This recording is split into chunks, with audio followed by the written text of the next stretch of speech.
জয় শ্রী রাধে, হরে কৃষ্ণ। এবছর আষাঢ় মাসে শুক্লপক্ষের যে একাদশী, সেই শয়নী ভগবান বিষ্ণুর শয়নী যে একাদশী, সেই একাদশী কবে পড়েছে এবং কবে পারণ, এবং একাদশী আপনারা কিভাবে করবেন, এই একাদশীর যে মাহাত্ম্য কথা, তা আমি এই একাদশী মাহাত্ম্য কথা বই থেকে আপনাদেরকে শ্রবণ করাবো। তো আপনারা শ্রবণ করুন। প্রথমে জানুন একাদশী কবে এবং একাদশী পালন মন্ত্র কবে। এগুলো জানার পরে আপনাদেরকে আমি জানাবো যে একাদশী কি করে করবেন। দেখুন, এই বছর একাদশী পড়েছে 6ই জুলাই, 21শে আষাঢ় রবিবার দিন। এই দিন শয়নী একাদশী পড়েছে। আপনারা এই শয়ন একাদশীর পরে অর্থাৎ পরের দিন সোমবার দিন আপনারা 7ই জুলাই সোমবার 22শে আষাঢ় পালন করবেন সকাল 9:29-এর মধ্যে।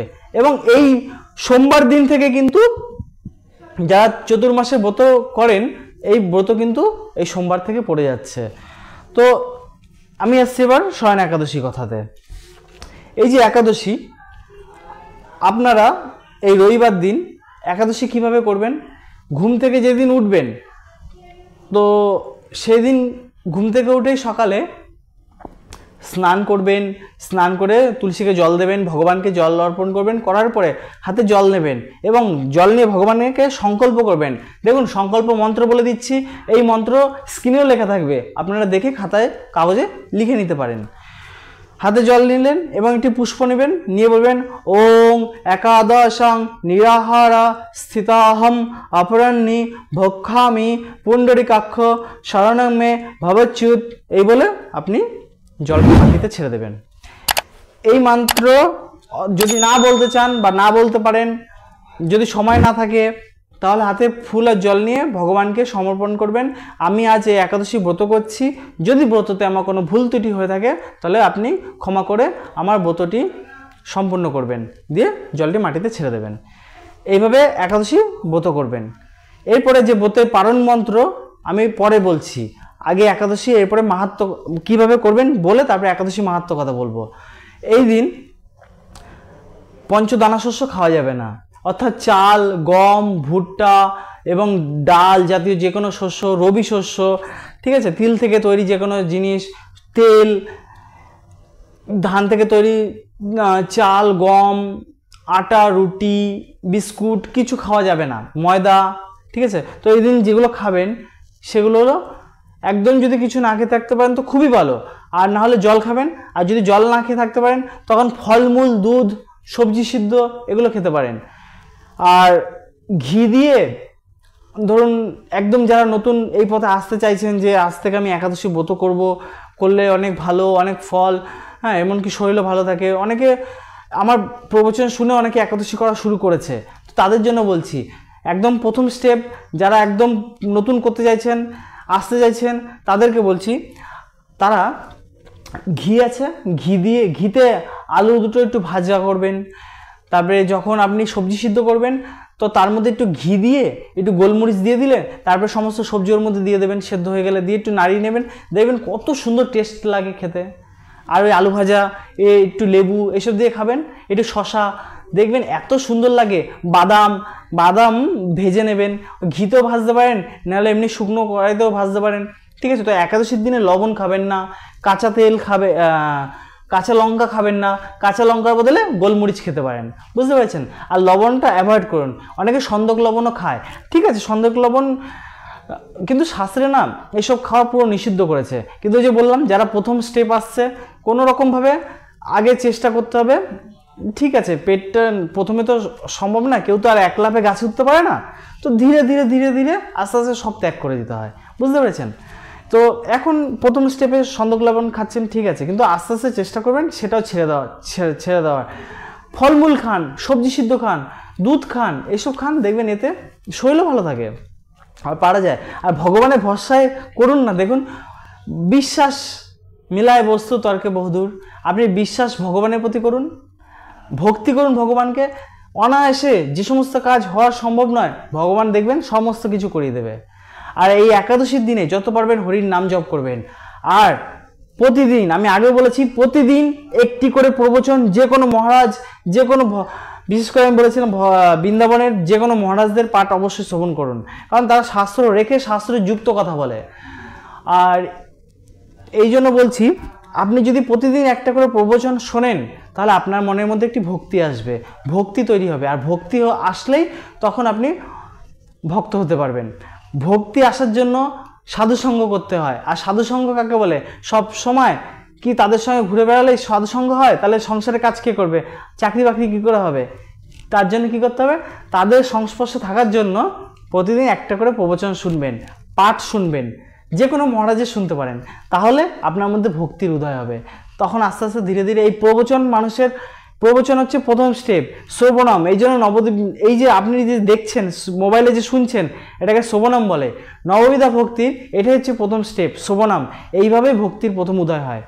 তারপরে তো আস্তে আস্তে যত জানতে পারবেন তখন সব কিছুই করতে পারবেন। তো এইভাবে একাদশীর দিনে যত পারবেন হরির নাম জপ করবেন।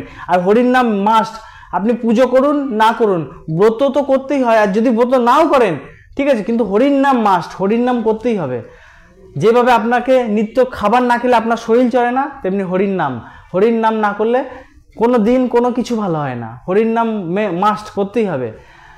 আর শুনুন, যারা একাদশী আমার এই প্রবচন শুনছেন, যদি একাদশী কোনো রকমভাবে সেদিন আপনার অনেক কারণে একাদশী না ভঙ্গ হয়ে যায়, তো এই যে ভঙ্গ হয়ে যায়, দোষ লাগে, এরও অনেক উপায় আছে, সব বলবো। এখনো পর্যন্ত আমি ইউটিউবে কারোর পাঠ শুনিনি, আমি তো প্রতিদিন শুনি প্রবচন, শুনে আমিও বিভিন্ন মহারাজদের। তো এখনো পর্যন্ত কিন্তু আমি শুনিনি যে এই যে একাদশী করতে গেলে কিন্তু অনেক ভুল ত্রুটি হয়, অনেক সময় ভেঙেও যায়। তো এর উপায়গুলো কি আছে আমি বলবো এই পাঠে। তো এই জন্য কী করতে জানেন তো, যখন একাদশী ছাড়ে না, ওই একাদশী উদযাপন করতে হয়। তো আমি এই উদযাপনের উপর একটি ভিডিও এর পরবর্তীকালে দেব, যে একাদশী ব্রত সমাপ্ত করার যে নিয়ম, তাকে উদযাপন বলে।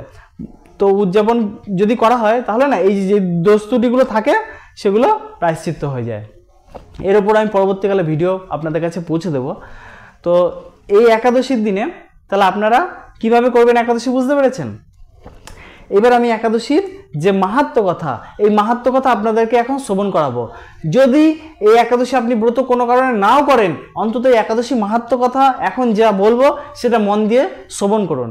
কেন কি, এমনকি আমার স্ক্রিনেও লেখা থাকবে একাদশী মাহাত্ম্য কথা, আপনারা দেখতেও পারেন। যদি এই একাদশী মাহাত্ম্য কথা আপনি মন দিয়ে শ্রবণ করেন ভক্তি ভরে, নববিধা ভক্তির প্রথম স্টেপ আমি আগেই বলেছি, শ্রবণ হচ্ছে প্রথম স্টেপ। যদি ভক্তি ভরে শ্রবণ করেন তাহলে একাদশী ব্রত, আমরা যেভাবে একাদশী ব্রত করি ঠিক আছে, যা ফল পাবে আপনি শ্রবণ করে সেই ফল পাবেন। বুঝতে পেরেছেন, এত মাহাত্ম্য একাদশীর।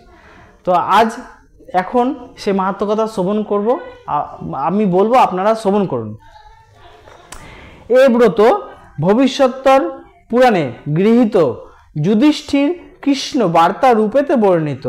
যুধিষ্ঠির কহে, ওহে কৃষ্ণ দয়াময়, আষাঢ়ে শুক্লে যেই একাদশী হয়, কিবা তার নাম হয়, মাহাত্ম্য কেমন, কৃপা করি মম স্থানে করুণ বর্ণন। ভগবান কহিলেন, শুনো নিবমণি, সেই একাদশী হয় শ্রী বিষ্ণু শয়নী। একদা ব্রহ্মার স্থানে যাইয়া নারদ বিনয়ে কহেন, ওহে শাস্ত্র বিশারদ, আষাঢ়ে শুক্লপক্ষে যেই একাদশী, তাহার মাহাত্ম্য শুনিবারে অভিলাষী। ব্রহ্মা কহিলেন, শুনো সূর্যবংশ গাথা, মান্ধাতা নামক নৃপতির পুণ্য কথা। পরম ধার্মিক সেই মান্ধাতা রাজন, পুত্র সম করিতেন প্রজার পালন। প্রজাগণ ছিল সদা দুঃখ বিবর্জিত, কিন্তু এক অঘটন হইল উপস্থিত। 3 বর্ষ রাজ্য মধ্যে না হয় বর্ষণ, অন্যভাবে প্রপরিত হইল প্রজাগণ। নৃপতির স্থানে গিয়া কহে দুঃখ কথা, শুনি রাজা মনে বড় পাইলেন ব্যথা। মান্ধাতা করেন চিন্তা নৃপতির দোষে, প্রজাগণ কষ্ট পায় দেবতার রোষে। কোনো কিছু পাপ নাই জ্ঞান তো আমার, তথাপি করিব আমি কল্যাণ প্রজার। এমনও চিন্তিয়া কিছু মুখ্য ব্যক্তি শোনে, প্রবেশিল রাজা অঙ্গিরার তপবনে। ভক্তিতে বন্দিল নৃপ মুনির চরণ, মুনি জিজ্ঞাসিল আগমনের কারণ। সবিনয়ে কহিলেন মান্ধাতা তখন, ধর্ম অনুসারে করি পৃথিবী পালন। তথাপিও অনাবৃষ্টি হইল বর্ষত্রয়, অন্যভাবে হইতেছে প্রজাকুল ক্ষয়, যেই উপায়েতে হবে দুঃখ বিমোচন, সেই উপদেশ কিছু করুন এখন। তবে ধ্যান যোগেতে অঙ্গিরা তপোধন, বিদিত হইয়া অনাবৃষ্টির কারণ। নৃপপতি কহেন এ সত্যযুগ হয়, বিপ্র বিনা অন্যের তপস্যা সিদ্ধ নয়। কিন্তু এক শূদ্র করে তপের সাধনা, সেই অপরাধে হইল এই বিড়ম্বনা। এতএব সেই শূদ্রে করহ বিনাশ, অচিরে ধরায় হবে বর্ষণ প্রকাশ। পরম ধার্মিক নরপতি সে মানধাতা, এ কর্ম করিতে তাই অক্ষম সর্বথা। নৃপতির মনোভাব জানিয়া তখন অন্য এক উপায় দিলেন তপোধন। আষাঢ়ের শুক্ল বিষ্ণু শয়নী নামেতে ব্রতের দ্বারায় হবে মঙ্গল জগতে। এই উপদেশ রাজা হয়ে অতি প্রীতি, সর্বপরিবার সহ করিলেন ব্রত। আপ্তবর্গ প্রজাবর্গ রাজ অনুজ্ঞায়, বিধানে পালন করিল সে ব্রত শ্রদ্ধায়। ব্রতের প্রভাবে দেশে হইল সুবৃষ্টি, সে বর্ষণে হইল প্রচুর শস্য সৃষ্টি। এই একাদশী হতে চতুর্মাস ব্রত পালন করেন শুদ্ধ ভক্তগণ যত। চতুর্মাস ব্রতকালে বিষ্ণুর সকাশে কীর্তন নর্তন যিনি করণ হরষে। শ্রীহরি পরম প্রীত হন তার প্রতি, গন্ধর্ব লোকেতে তিনি করিবেন গতি।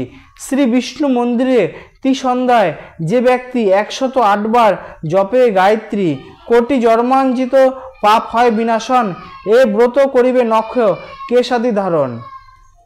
শ্রীহরি স্মরণে করে চতুর্মাস ব্রত, অন্তিমে গোলক ধামে গতি সুনিশ্চিত। দেখেছেন, এই ব্রত যদি আপনারা কি করেন তাহলে কি বলছে যে গোলক ধামে, ভগবান শ্রীকৃষ্ণের বৈকুণ্ঠ ধাম, যেই ধামে একবার যদি যাওয়া হয় তাহলে আর এই জন্ম মৃত্যু চক্রাকারে আসতে হয় না, সেই গোলক ধামে আপনি পৌঁছতে পারবেন। অর্থাৎ আমাদের যে দেহ, যার জন্য পৃথিবীতে এসেছি, তা যে লক্ষ্য তা পূর্ণ হয় এই একাদশী ব্রত করলে। তো এই যে কথা, শাস্ত্রের কথা, এবং কি আপনারা দেখতেও পেলেন, তাহলে কে না করতে চায় বলুন? এই জীবন তো এই জন্যই আসা আমাদের।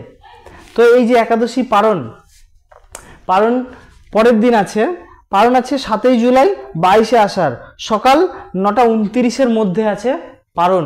এবং আপনারা পারণ কিভাবে করবেন?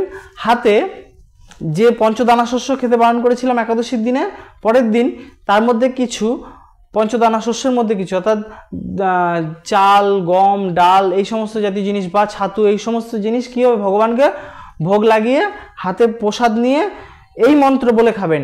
কি বলবেন? তব প্রসাদ শিকারাত কীতং জং পারণং মায়া ব্রতে নানেনা সন্তুষ্টি স্বস্তি ভক্তি প্রযচ্ছমে, এই বলি আপনারা পালন সম্পন্ন করবেন। এইভাবে একাদশী ব্রত আপনারা করবেন। আর এই একাদশী থেকে চতুর্মাস ব্রত শুরু হবে। এই পরবর্তী যে ভিডিও তা আমি চতুর্মাসের ওপর দেব, আপনারা দেখে নেবেন। তো এই জন্য আমার চ্যানেলটিকে আপনারা কি করবেন, যদি ভালো লাগে তাহলে চ্যানেলটিকে লাইক আর সাবস্ক্রাইব করে দেবেন। এই যে শয়ন একাদশী, এই একাদশী থেকে সমস্ত কিছু, সমস্ত শুভকর্ম বন্ধ থাকে, কারণ ভগবান বিষ্ণু এই দিন থেকে শয়নে যায় এবং সমস্ত দেবদেবতাদের রাত্রির শুরু হয়। তো আমরা রাত্রিবেলা কি করি, যথারীতি শুয়ে থাকি, কাজ বন্ধ থাকে, তেমনি ভগবানদেরও সমস্ত কাজ বন্ধ যদি থাকে, তাহলে আমরা যে কোনো শুভ কাজ, অর্থাৎ বিবাহ অনুষ্ঠান, যে কোনো শুভ যে সমস্ত কাজ, গৃহপ্রবেশ, এগুলো তখন কি হয়, বন্ধ থাকে। তো এই জন্য শেষ দিন হচ্ছে এই একাদশীর দিন, অর্থাৎ এই রবিবার যে শয়ন একাদশী পড়েছে, শয়ন একাদশীর দিনও আপনারা বিবাহ যোগ রয়েছে। যদি বিবাহের দিনক্ষণ করতে চান তো এই দিন শেষ দিন, অর্থাৎ এই দিনও আপনারা বিবাহের দিন ঠিক করতে পারেন। তো এইভাবে আপনারা এই একাদশী ব্রত করুন। এবং যদি আমার চ্যানেলটি ভালো লাগে তো চ্যানেলটিকে লাইক আর সাবস্ক্রাইব করে দেবেন। জয় রাধে, হরে কৃষ্ণা।